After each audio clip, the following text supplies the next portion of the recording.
नमस्कार, हरियाणा न्यूज देख रहे हैं आप और मैं हूं आपके साथ विनय चौधरी। दिन भर आप सैकड़ों खबरें देखते हैं और इन खबरों में से कुछ ऐसी खबर होती हैं जो दिन भर की सुर्खियां भी बनती हैं और इन्हीं खबरों को लेकर हम हाजिर हैं इस खास शो खबर गरम है।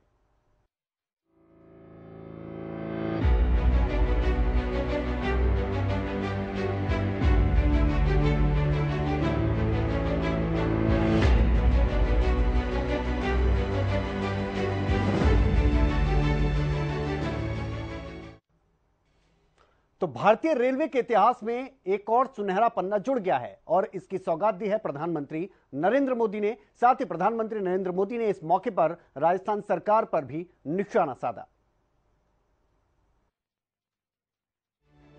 प्रधानमंत्री नरेंद्र मोदी ने शुक्रवार को देश को साहिबाबाद रैपिडेक्स स्टेशन पर दिल्ली गाजियाबाद मेरठ आरआरटीएस कॉरिडोर की सौगात दी। उन्होंने साहिबाबाद से दुहाई डिपो के बीच चलने वाली पहली रैपिडेक्स ट्रेन को हरी झंडी भी दिखाई। इस तरह देश में पहले रीजनल रैपिड ट्रांजिट सिस्टम की शुरुआत हुई। पीएम मोदी ने यहां लोगों को संबोधित करते हुए कहा कि मैंने तो अपना बचपन रेलवे प्लेटफॉर्म पर बिताया है। पीएम मोदी ने कहा कि नवरात्रि का त्योहार चल रहा है, इसमें शुभ काम की परंपरा है। मैं दिल्ली एनसीआर और पूरे वेस्ट यूपी को बधाई देता हूँ। ये आरआरटीएस कॉरिडोर भारत के नए संकल्प को पूरा करता है। भारत का विकास राज्य के विकास से ये संभव हो पाया। केंद्रीय मंत्री हरदीप सिंह पुरी ने गुरुवार को ऐलान किया था कि आरआरटीएस ट्रेनों को नमो भारत के नाम पर जाना जाएगा। इसे लेकर काफी विवाद भी हुआ था और कांग्रेस ने नाम पर सवाल भी उठाए थे। दिल्ली और मेरठ का ये 80 किलोमीटर से ज्यादा का स्ट्रेच तो एक शुरुआत है। सुनिए, ये तो एक शुरुआत है। पहले फेज में दिल्ली, यूपी, हरियाणा और राजस्थान के अनेक क्षेत्र नमो भारत ट्रेन से कनेक्ट होने वाले हैं।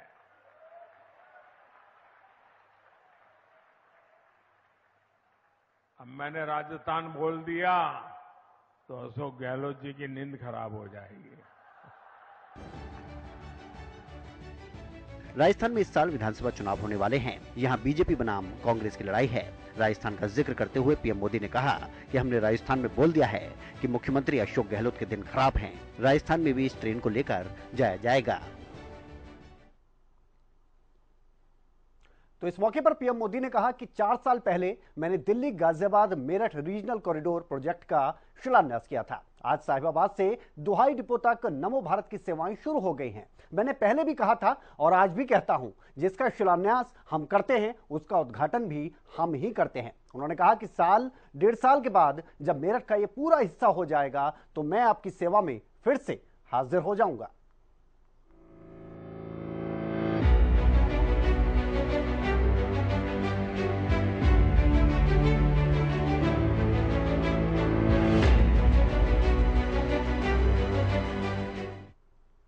और अब बात करते हैं चुनावी राज्यों में जो माहौल बना हुआ है उसकी।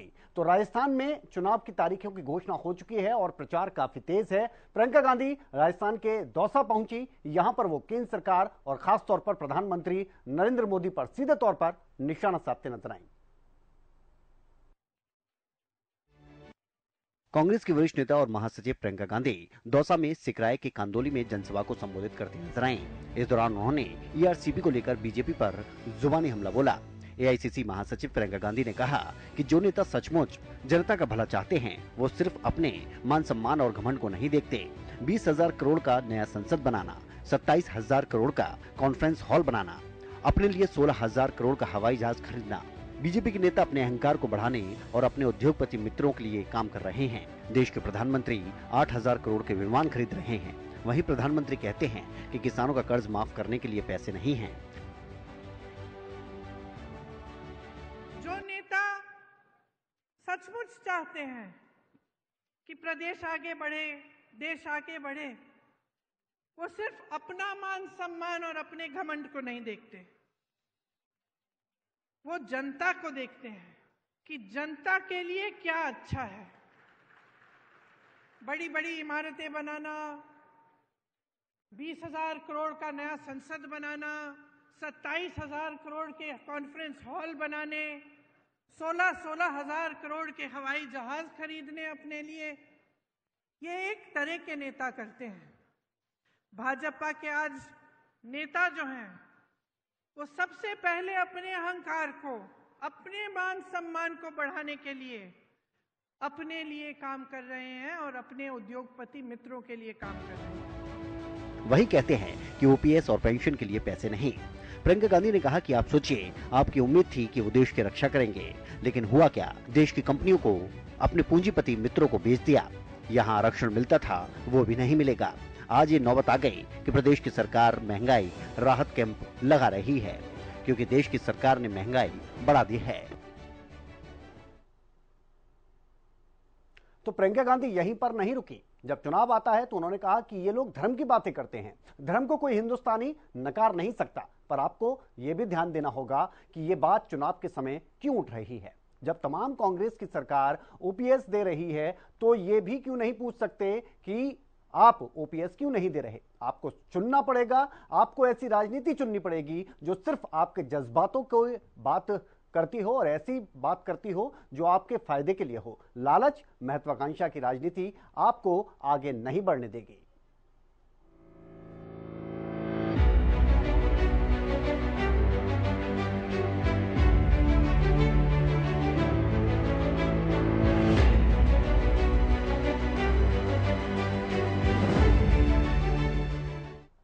ये तो बात थी राजस्थान की। अब बात करते हैं तेलंगाना की। तो तेलंगाना में राहुल गांधी प्रचार की कमान संभाले हुए हैं और एक बार फिर से वो केंद्र सरकार पर बरसे, लेकिन इसके अलावा उन्होंने एआईएमआईएम के प्रमुख को भी अपने निशाने पर लिया।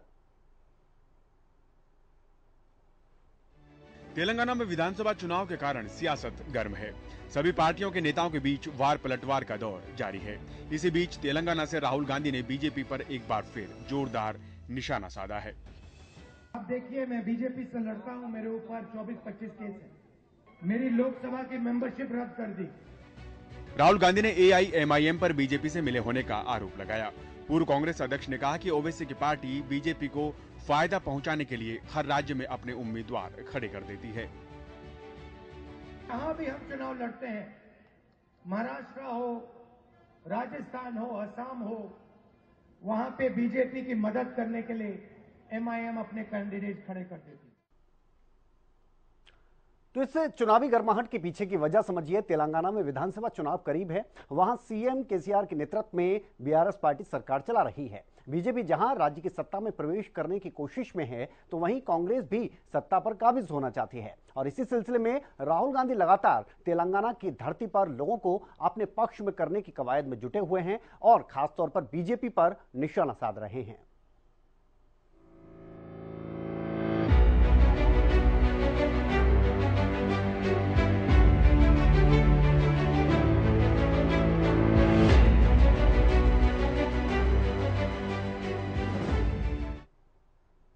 और अब बात करते हैं मध्य प्रदेश की, जहां पर चुनाव तो होने हैं, लेकिन उससे पहले ही चुनावी गर्माहट कुछ अलग तरीके की नजर आ रही है, क्योंकि एक गठबंधन बना इंडिया के नाम से और इस इंडिया गठबंधन में तमाम विपक्षी पार्टियां एक साथ हैं। लेकिन अब इस गठबंधन की अगर बात की जाए तो इसमें दरार नजर आ रही है। अखिलेश यादव के इस बयान से साफ तौर पर यह नजर आ रहा है। ये रिपोर्ट देखिए। इंडिया गठबंधन में सब कुछ ठीक नहीं चल रहा है। मतभेद अब सतह पर दिखाई देने लगे हैं। इसका एक ताजा वाकया तब देखने को मिला जब मध्य प्रदेश में कांग्रेस के सीट वितरण पर सपा प्रमुख अखिलेश यादव भड़क गए और कांग्रेस पर धोखा देने का आरोप तक लगा दिया। समाजवादी पार्टी के नेताओं को जगाया उन्होंने और बातचीत की, पूरे आंकड़े देखे और आश्वासन दिया कि हम 6 सीटों पर विचार करेंगे। लेकिन जब रिजल्ट आया, घोषित की गई सीटें, तो समाजवादी पार्टी शून्य रही। वहीं गठबंधन में जब तकरार खुलकर सामने आई तो राज्य के सीएम कहां पीछे रहने वाले थे। उन्होंने भी गठबंधन को लेकर जमकर तंज कसे। दिल्ली में दोस्ती और राज्यों में कुश्ती, ऐसे कहीं होता है? अभी अभी जो अखिलेश यादव जी ने कल कहा है कि कांग्रेस ने सपा को, उनको 1 साल तक धोखे में रखा, वहीं अखिलेश के विश्वासघात के आरोपों पर मध्य प्रदेश के पूर्व सीएम कमलनाथ ने जिस तरह से कन्नी काटी, वह दिलों में आई दूरी को साफ इंगित कर रही थी। अखिलेश यादव ने आरोप लगाया कि ठाकरे अरे भाई छोड़ो अखिलेश। बता दें कि समाजवादी पार्टी मध्य प्रदेश में कुछ सीटों पर मजबूत जनाधार रखती है, इसलिए सपा प्रमुख को उम्मीद थी कि कांग्रेस कुछ सीटें उसके लिए छोड़ेगी। लेकिन कमलनाथ और दिग्विजय सिंह की जोड़ी ने अखिलेश यादव को एक भी सीट देना जरूरी नहीं समझा। अब देखना होगा कि नया नया बना INDIA गठबंधन कितनी दूरी तय कर पाता है। तो यह खबर गर्म इसलिए हो जाती है कि एक तरफ जहां इंडिया गठबंधन के दल आम चुनावों में एक साथ मिलकर बीजेपी को मात देने की बात करते हैं, तो वहीं राज्यों के विधानसभा चुनाव में वही दल एक दूसरे के खिलाफ नजर आ रहे हैं। मध्य प्रदेश में सपा बसपा के बाद चौथी सियासी ताकत नजर आती है, लेकिन कांग्रेस ने उसे सीधा सीधा इग्नोर कर दिया है। लेकिन सपा इंडिया गठबंधन का एक प्रमुख हिस्सा है और यूपी में पार्टी का जनाधार काफी मजबूत माना जाता है, जहां से सबसे ज्यादा लोकसभा की सीटें आती हैं। इसके ठीक उलट कांग्रेस का यूपी में कोई जनाधार लगभग बचा ही नहीं है। ऐसे में आगामी लोकसभा चुनावों में वो कांग्रेस के लिए कितनी सीटों पर और क्यों समझौता करेगी, ये देखने वाली बात होगी।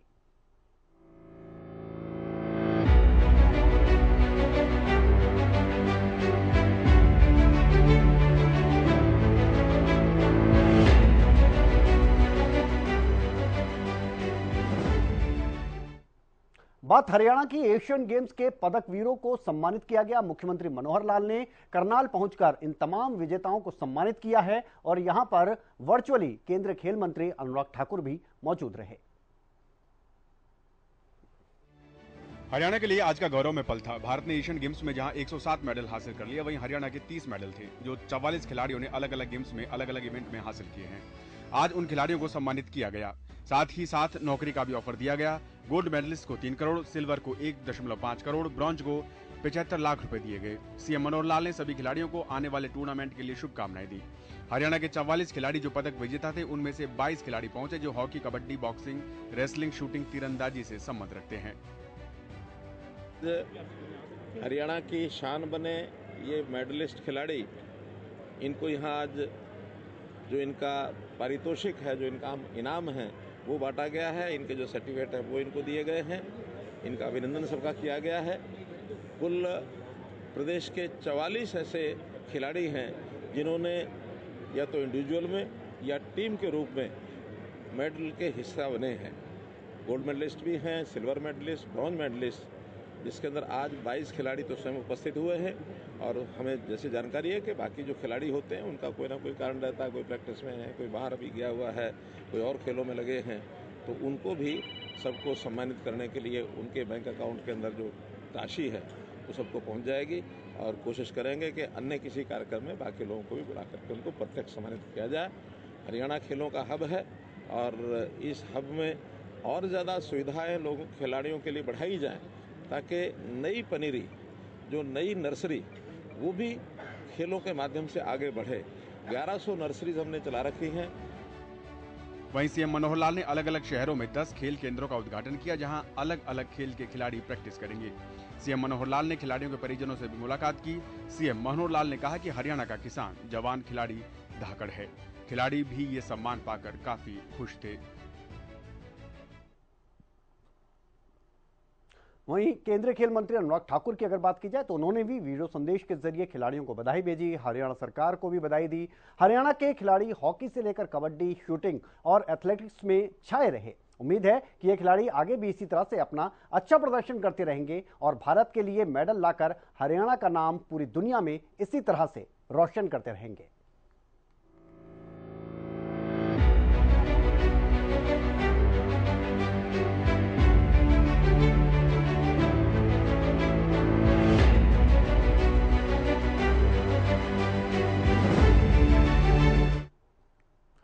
और बात करते हैं एसवाईएल पर चल रही राजनीति की। तो एसवाईएल को लेकर जब से सुप्रीम कोर्ट ने फटकार लगाई है पंजाब सरकार को, तब से लेकर अब तक की अगर बात करें तो बयानबाजी थमने का नाम नहीं ले रही। अब कांग्रेस की तरफ से निशाना साधा गया है हरियाणा सरकार और केंद्र सरकार पर भी।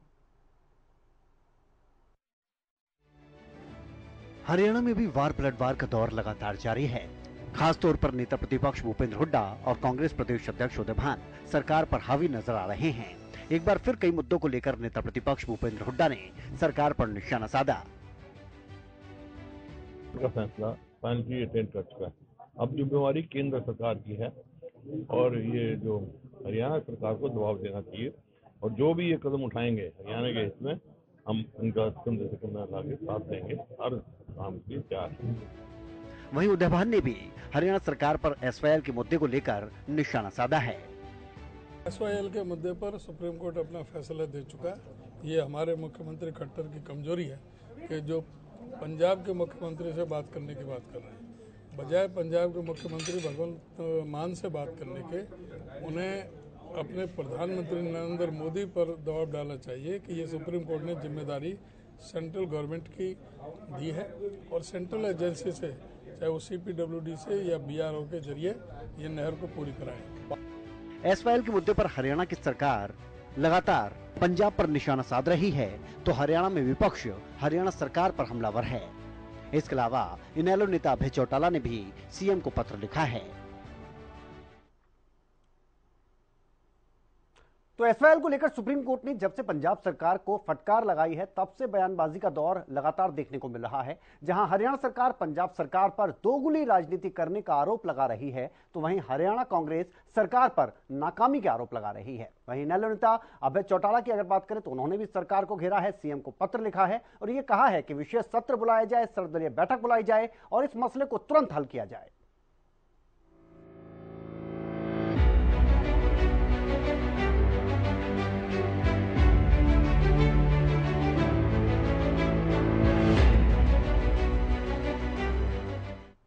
और हरियाणा में आशा वर्कर्स ने अपनी हड़ताल खत्म कर दी है। सरकार के साथ बातचीत हुई, ज्यादातर मांगों को मान लिया गया और उसके बाद यह हड़ताल खत्म कर दी गई। लगातार 2.5 महीने से धरने पर बैठी आशा वर्कर्स ने अपनी हड़ताल खत्म कर दी है। आशा वर्कर्स के शुक्रवार को सरकार के साथ हुई बातचीत में सहमति बन गई है। हरियाणा न्यूज की टीम ने उन सभी आशा वर्कर्स से बात की। सबसे पहले आशा वर्कर ने हरियाणा न्यूज का धन्यवाद दिया क्योंकि उन्होंने बताया कि जिस तरह से प्रमुखता से हरियाणा न्यूज ने खबरें दिखाई, उन्होंने कहा जो मांगे हम लोग मांग रहे थे वह तो सरकार ने नहीं मानी, लेकिन हमारा डेलीगेशन जो बात करने के लिए गया था बातों पर सहमति बन गई है। उन्होंने कहा सरकार से जो हम मांग रहे थे वह तो बातें पूरी नहीं हो पाई, लेकिन उसके बाद भी हम खुश हैं।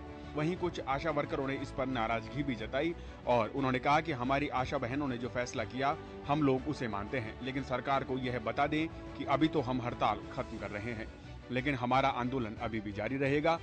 जो आशा वर्कर उम्मीद कर रही थी सरकार ने उसे पूरा नहीं किया, लेकिन उसके बाद भी हमारी आशा बहनों ने फैसला किया कि उसको लेकर हम खुश हैं। हमारी मांगे जो हम चाहे थे उतना तो हमने मिल लिया कोई ना, लेकिन जो हमारी बहनों डेलीगेशन गया था स्टेट कमेटी का और जो बहन वो हमारा मांग के आई है तो उससे हम खुश हैं। और जो हरियाणा न्यूज चैनल वाला ने हमारा साथ दिया है, हम बिल्कुल तहे दिल से हाथ जोड़कर अपने चैनल वाले भाइयों का धन्यवाद करते हैं। बहनों का भाइयों का हमने बहुत ज्यादा सहयोग मिला और उनके सहयोग से हम अपनी मंजिल तक पहुँचे। हमारी लड़ाई में पूरा सहयोग दिया है। आप कब से ड्यूटी पर ज्वाइन कर रहे हैं? आज से ड्यूटी ज्वाइन कर रहे हैं। हरियाणा के मुख्यमंत्री मनोहर लाल के साथ हुई समझौता वार्ता के बाद करीब 2.5 महीने से हड़ताल पर चल रही राज्य के करीब 20,000 आशा वर्कर्स ने अपना आंदोलन खत्म कर दिया है। तो ये जो हड़ताल हुई इसके पीछे की कहानी समझिए। आशा वर्कर्स की बहुत सारी मांगे थीं और प्रदेश सरकार ने आशा वर्कर्स के मानदेय में बढ़ोतरी कर दी है। पहले उन्हें 4,000 रुपए फिक्स मानदेय मिलता था और अब बढ़कर 6100 रुपए हो गया है। हरियाणा सरकार आशा वर्कर्स के मानदेय में 1500 रुपए मासिक बढ़ोतरी का प्रस्ताव केंद्र सरकार को भी भेजेगी। दिसंबर महीने तक इस प्रस्ताव को लागू कराने के लिए मुख्यमंत्री मनोहर लाल स्वयं केंद्र सरकार से आग्रह करेंगे। इसके साथ ही आशा वर्कर्स को उनकी रिटायरमेंट पर एक मुश्त 2 लाख रुपए की राशि प्रदान की जाएगी और कार्य के दौरान अगर कोई अनहोनी होती है, मृत्यु हो जाती है तो 3 लाख रुपए की राशि करने का जो प्रावधान था वो पहले से ही लागू कर चुके हैं।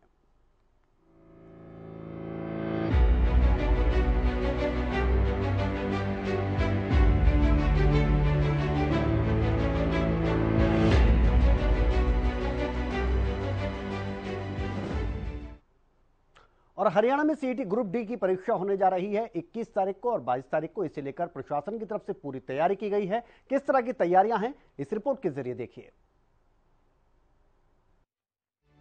एनटीए की तरफ से करवाई जा रही ग्रुप डी की परीक्षा को नकल रहित करवाने के लिए व्यापक प्रबंध कर लिए गए हैं। परीक्षा केंद्रों पर सीसीटीवी कैमरे इंस्टॉल करवा दिए गए हैं। जैमर की व्यवस्था कर ली गई है। इसी के साथ परीक्षार्थियों को बताया गया है कि वे एडमिट कार्ड, आईडी कार्ड और फोटोग्राफ लेकर परीक्षा केंद्र में प्रवेश करें। नकल रहित परीक्षा करवाने के लिए उड़न दस्ते समय समय पर परीक्षा केंद्रों की जांच करेंगे। एनटीए की तरफ से करवाई जा रहे बायोमेट्रिक जांच के प्रबंध भी प्रत्येक परीक्षा केंद्र पर किए गए हैं। सिरसा जिला में परीक्षा के लिए 39 सेंटर बनाए गए हैं। सुरक्षा के लिए 500 पुलिसकर्मी तैनात किए गए हैं। साथ ही प्रशासनिक अधिकारियों की टीमें भी समय समय पर जांच करती रहेंगी। देखिए, जो 21 और 22 तारीख को जो कॉमन एंट्रेंस एग्ज़ाम जो टेस्ट होना है, उसको लेके सभी जो स्टेक होल्डर्स थे उनकी आज अभी मीटिंग करी गई थी। और ये जो एग्ज़ाम है एनटीए के द्वारा जो है इस एग्ज़ाम जो है कराया जा रहा है। और इसमें जो है 4 सेशंस जो है कल और परसों होंगे और हर सेशन में जो है करीबन 15,000 जो बच्चे हैं वो आने की उम्मीद है। एंड टोटल 39 सेंटर्स हमारे ज़िले में बनाए गए हैं। हमारा प्रयास ये है कि ये जो एग्ज़ाम है स्मूथली निकल जाए और उसको लेके प्रशासन द्वारा जो है हेल्प डेस्क भी जो है वो बस स्टैंड और बाकी जगह भी चालू किए गए हैं। 21 और 22 अक्टूबर को सुबह और शाम 2 चरणों में परीक्षा संपन्न होगी।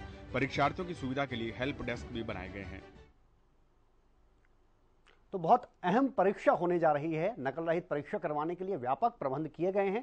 सुरक्षा के लिए पुलिसकर्मी तैनात रहेंगे, तो वहीं उड़न दस्ते भी समय समय पर परीक्षा केंद्रों की जांच करते नजर आ जाएंगे। 2 दिनों में 4 चरणों में होगी ये परीक्षा। और आपको बता दें कि परीक्षार्थियों को किसी तरह की परेशानी ना हो, इसके लिए बस स्टैंड से लेकर अन्य स्थानों पर भी हेल्प डेस्क तक बनाए गए हैं।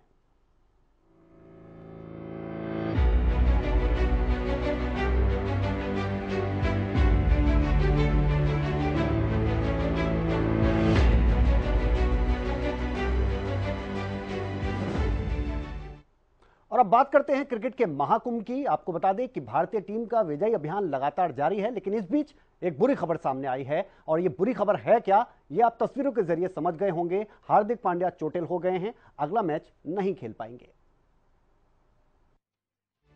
भारतीय क्रिकेट टीम के ऑलराउंडर हार्दिक पांड्या चोटिल हो गए हैं। वो पुणे में बांग्लादेश के खिलाफ खेले गए मैच के दौरान चोटिल हुए। भारतीय क्रिकेट कंट्रोल बोर्ड ने पांड्या की मेडिकल रिपोर्ट जारी की। बीसीसीआई ने बताया कि हार्दिक भारत के लिए न्यूजीलैंड के खिलाफ धर्मशाला में होने वाले मैच में नहीं खेल पाएंगे। पांड्या विश्व कप 2023 के दौरान चोटिल हुए हैं, जो कि भारत के लिए एक बड़ा झटका है। बीसीसीआई ने पांड्या को लेकर अपनी वेबसाइट के जरिए जानकारी दी। बीसीसीआई ने वेबसाइट पर लिखा कि भारतीय टीम के उप कप्तान हार्दिक पांड्या बांग्लादेश के खिलाफ मैच के दौरान चोटिल हो गए थे। उनके लेफ्ट एंकल में चोट लगी है।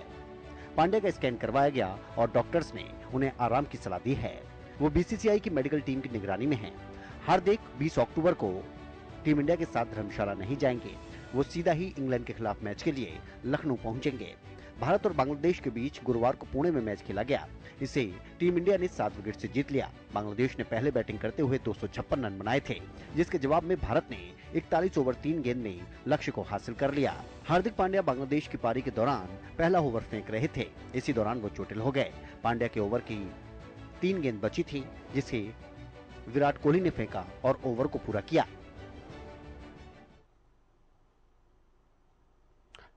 तो भारत ने विश्व कप 2023 में लगातार 4 मैच जीते हैं। अब उसका मुकाबला 22 अक्टूबर को न्यूजीलैंड से होने वाला है। न्यूजीलैंड इस पॉइंट टेबल में सबसे ऊपर बनी हुई है और बड़े ही खतरनाक अंदाज में खेल रही है। इसके बाद लखनऊ में इंग्लैंड से भारतीय टीम का मुकाबला होगा। यह मैच 29 अक्टूबर को खेला जाना है। अब यह देखना होगा कि अगले मैच की अगर बात करें तो हार्दिक की जगह कौन लेता है। हालांकि ऑलराउंडर के तौर पर आर अश्विन मौजूद हैं, लेकिन बल्लेबाज के तौर पर सूर्या भी अपनी बारी आने का इंतजार कर रहे हैं। ईशान किशन पिछले 2 मैच से इंतजार कर रहे हैं कि उनको फिर से मौका मिले, लेकिन मोहम्मद शमी की भी अगर बात करें तो वो भी इंतजार कर रहे हैं। तो ये तमाम वो खिलाड़ी हैं जिनको मौका मिल सकता है।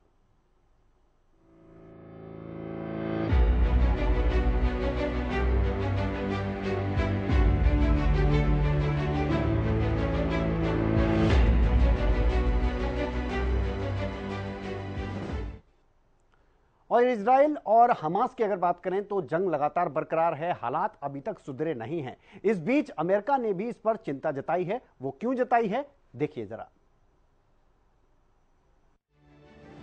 हमास के इजराइल पर हमले के साथ मिडिल ईस्ट में पैदा हुआ मानवीय संकट दिन पर दिन और गहरा होता जा रहा है। वहीं इस युद्ध के बाद दुनिया में एक बार फिर से अतिवाद और इस्लामोफोबिया पर बहस तेज हो गई है। अमेरिकी राष्ट्रपति जो बाइडेन ने भी इसे लेकर अपनी चिंता जाहिर की है। बता दें कि इस युद्ध में काफी अमेरिकी नागरिक भी मारे गए हैं। अमेरिकी राष्ट्रपति ने जहां इस जंग में इजरायल के प्रति अपने समर्थन को दोहराया, वहीं अपने नागरिकों की सुरक्षा को पहली प्राथमिकता बताया है। I know many of you in the Muslim American community, the Arab American community, the Palestinian American community, and so many others are outraged and hearty, saying to yourselves, here we go again with Islamophobia and distrust we saw after 9/11. Israel और आतंकी संगठन Hamas के बीच युद्ध 13 दिन बाद भी लगातार जारी है। इस जंग में अब तक करीब 5000 लोगों की मौत हो चुकी है। वहीं गाजा पट्टी में मानवीय संकट पैदा हो गया है। यहाँ लोगों को भोजन, पानी के अलावा बिजली भी नसीब नहीं हो रही है। तो इस जंग से अमेरिका जैसी शक्ति क्यों परेशान है, ये समझिए। अमेरिका इस्लामिक आतंकवाद का बड़ा शिकार रहा है। 9/11 का हमला भुलाए नहीं भूला जाता, और इस्लामोफोबिया की अगर बात करें तो ये एक बड़ा कारण रहा है। हमास और इजरायल के बीच जारी युद्ध ने एक बार फिर से उन्हीं यादों को ताज़ा कर दिया है। दुनिया एक बार फिर गंभीर खतरे की तरफ बढ़ रही है। दुनिया में सबसे ताकतवर माने जाने वाले शख्स को जिस पर खुलकर बोलना पड़ रहा है।